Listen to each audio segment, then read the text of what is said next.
Hello dear friends, your most welcome study with P N Sharma. Dear friends, हम discussion कर रहे थे fundamental rights chapter number 7 Laxmikanth. तो dear friends, हमने ये सभी बातें देख ली प्रीवियस लेक्चर में कि संविधान का भाग 3, संपत्ति का अधिकार, मूल अधिकार की विशेषता क्या क्या होती है, स्वतंत्रता का अधिकार, शोषण के विरुद्ध अधिकार, ये सभी हमने लगभग डिस्कशन कर लिया है। हम आर्टिकल 14 तक पहुंच गए थे। यहाँ पर हमने लास्ट लेक्चर में देखा था समता के विरुद्ध, समता के अपवाद कौन कौन से आर्टिकल 14 के। आज हम स्टार्ट करेंगे आर्टिकल 15। तो आर्टिकल 15 में हमको क्या क्या याद रखना है। आर्टिकल 15 ए, उसमें कहा गया है कि भेदभाव नहीं किया जाएगा केवल और केवल इन आधारों पर, अन्य आधारों पर भेदभाव किया जा सकता है। आप लैंग्वेज पे ध्यान देना लक्ष्मीकांत की, बहुत इंपॉर्टेंट है।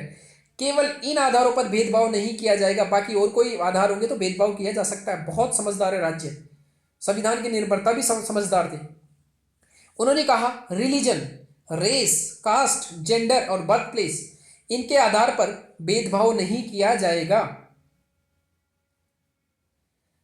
अनोदर सेकंड में क्या था कि अगर कोई दुकान है, सार्वजनिक भोजनालय है, होटल है, सार्वजनिक मनोरंजन क्षेत्र है, तो राज्य और व्यक्ति, ये केवल राज्य के विरुद्ध मिले हुए हैं। व्यक्ति यहां पर भेदभाव कर सकता है क्योंकि खुद की दुकान हो, कुछ भी कर सकता है। तो इन आधारों पर भेदभाव नहीं किया जा सकता। ठीक है। दूसरा क्या है, अगर कोई भी राज्य की निधि से अगर पोषित हो रहा, मीन्स राज्य अगर फंड दे रहा है, कोई कुआं है, तालाब है, तो यहां पर उन लोगों के साथ पानी भरने के ऊपर आप विभेद नहीं कर सकते। ये राज्य और व्यक्ति दोनों के विरुद्ध मिला हुआ है। कोई व्यक्ति भी मना नहीं कर सकता, राज्य भी मना नहीं कर सकता। लेकिन यहां पर जो है, किसी की दुकान हो, किसी का सार्वजनिक मनोरंजन हो, तो वहां पर यहां पर व्यक्ति के लिए विरुद्ध नहीं दिया जा सकता। कोई होटल हो, अगर वो सार्वजनिक नहीं है तो उसके विरुद्ध आप कार्रवाई नहीं कर सकते। आर्टिकल 3 में क्या कहा गया है, वुमेन और चाइल्ड, जो महिला और बच्चे हैं, उनके लिए विशेष प्रावधान कर सकता है राज्य। आर्टिकल 14 में कहा गया है, आर्टिकल 15(4) में कहा गया है कि SC ST एंड OBC, इनके लिए राज्य विशेष प्रावधान कर सकता है। आर्टिकल 15 में कहा गया है कि SC ST और OBC, उनके लिए एजुकेशन में राज्य विशेष प्रावधान कर सकता है। 93rd CAA 2005 means 93rd constitution amendment act 2005, 93वां संविधान संशोधन अधिनियम के द्वारा 2005 में ओबीसी को 27% रिजर्वेशन भी दिया गया। अभी हाल ही में थोड़े दिन पहले गवर्नमेंट ने 15(6) जोड़ दिया। इसके तहत अब जो इकोनॉमिकली बैकवर्ड जो क्लासेज हैं, उनको 10% रिजर्वेशन इसके तहत दिया गया है। हम देखते हैं आर्टिकल 16। यहां पर क्या क्या है, एम्प्लॉयमेंट और अपॉइंटमेंट मीन्स रोजगार और नियुक्ति, इनमें धर्म, वंश, जाति, लिंग, जन्म स्थान और निवास स्थान, इनके आधार पर किसी के साथ भेदभाव नहीं किया जाएगा। एम्प्लॉयमेंट एंड अपॉइंटमेंट फर्स्ट 16(1), जब ये सभी आ रहे हैं तो यहां आ रहा है किस किस आधार पर, तो 16(2), 16(3) अपवाद क्या क्या है, निवास फिक्स कर सकता है, जैसे तेलंगाना में किया गया है, निवास के आधार पर भेदभाव किया गया है 16(3). 16(4) प्रतिनिधित्व, अगर किसी जाति का प्रतिनिधित्व सही नहीं है SC ST का, तो वहां पर भेदभाव किया जा सकता है प्रतिनिधित्व देने के लिए। 16(5) धर्म के आधार पर कुछ जगह रिजर्वेशन दिया जा सकता है, जैसे अगर मौलवी बनाना है किसी पर्टिकुलर मस्जिद में, तो वहां पर केवल मौलवी को ही धर्म के आधार पर बनाया जा सकता है। 77th कॉन्स्टिट्यूशन अमेंडमेंट एक्ट में प्रोन्नति में आरक्षण देने की बात कही गई है। प्रोन्नति में आरक्षण दिया जा सकता है। प्रोन्नति मीन्स प्रमोशन। अगर दो लोग एक साथ रिक्रूट बने, दो लोग, एक जनरल का है, एक SC ST का IPS, एक ही साथ बने हैं, तो हो सकता है 10 साल बाद जो SC ST का है वो प्रमोशन के द्वारा उसका सीनियर बन जाए, तो ऐसा पॉसिबल है। 81th कॉन्स्टिट्यूशन अमेंडमेंट एक्ट द्वारा बैकलॉग की जो सीटें रहेगी उसको 50% नहीं माना जाएगा। जो 50% का जो दायरा बनाया गया है रिजर्वेशन का, उसमें बैकलॉग सीटें नहीं मानी जाएगी।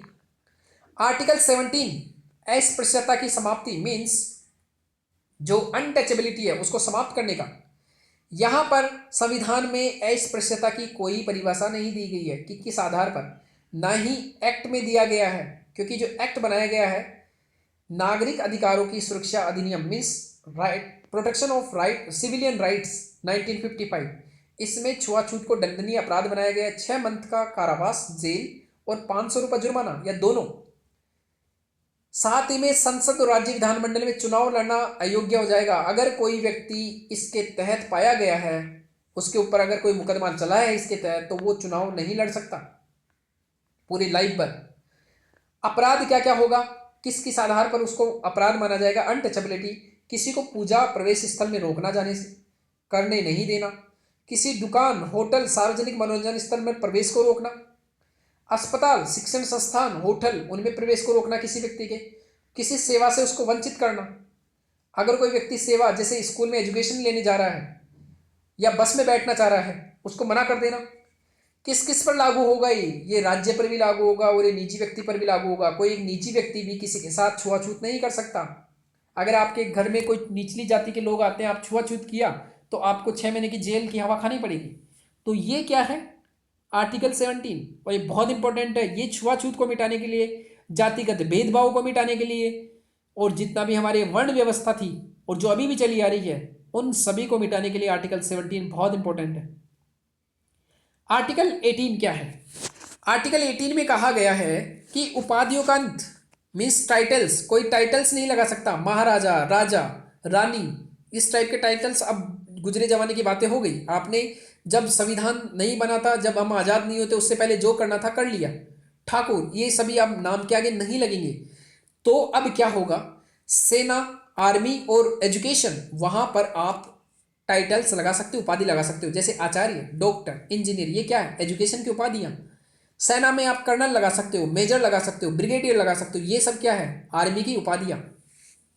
कमांडर, अन्य उपाधियां नहीं यूज करेगा कोई। अगर आपको भारत रत्न मिल गया तो Bharat Ratna dash dash dash, ये नहीं होगा।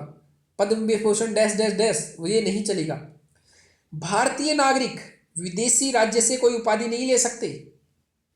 विदेशी अगर कोई इंडिया में काम कर रहा है लाभ के पद पर या विश्वास के पद पर, तो राष्ट्रपति की सहमति से उपाधि लेगा। कोई व्यक्ति बाहर से लाभ या विश्वास का कोई पद, भेंट या उपलब्धि या कोई पद राष्ट्रपति की सहमति से ही लेगा। आर्टिकल 19 के तहत ही कहा गया है। आर्टिकल 19 देखते हैं इसमें क्या क्या कहा गया है। आर्टिकल 19 स्वतंत्रता का अधिकार मिला हुआ है इसमें, राइट टू फ्रीडम।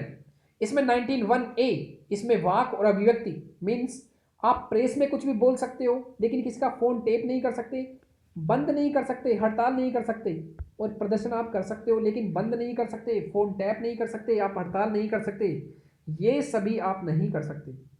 आप प्रेस में कुछ भी बोल सकते हो अच्छे से, आप बंद नहीं कर सकते, आप प्रदर्शन कर सकते हो। 19(1)(b) के तहत सम्मेलन करने का, लेकिन आप यहाँ पर हड़ताल नहीं कर सकते, हथियारों के साथ आप इकट्ठा नहीं हो सकते। साथ ही में यहाँ कहा गया है कि आर्टिकल 144 के तहत न्यायाधीश सम्मेलन करने से मना कर सकता है अगर कुछ उसको गलत लगता है।